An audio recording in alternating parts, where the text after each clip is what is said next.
Welcome to our simple guide to cataract surgery. Cataracts are a clouding of the natural lens of the eye, which can affect your vision. This video will explain what cataracts are, how they're treated, and what you can expect during and after surgery.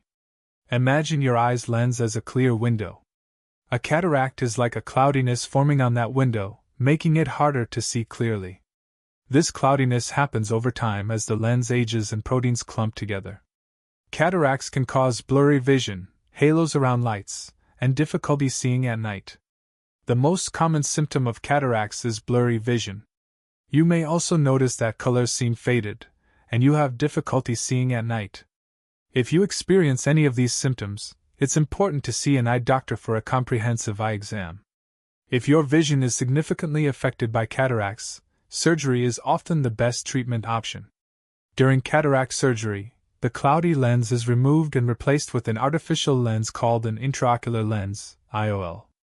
This procedure is very safe and effective, and it can significantly improve your vision. Cataract surgery is typically performed on an outpatient basis, meaning you can go home the same day.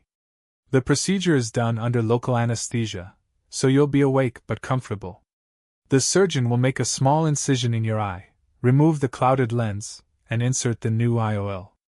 The surgery usually takes less than an hour. After surgery, you'll need to wear eye drops for a few weeks and avoid strenuous activities. You may also need to see your doctor for follow-up appointments. Most people experience a significant improvement in their vision within a few weeks of surgery. Cataract surgery is a safe and effective treatment for vision problems caused by cataracts. If you're concerned about your vision, schedule an appointment with an eye doctor to discuss your options. With proper care, you can enjoy clear vision for many years to come.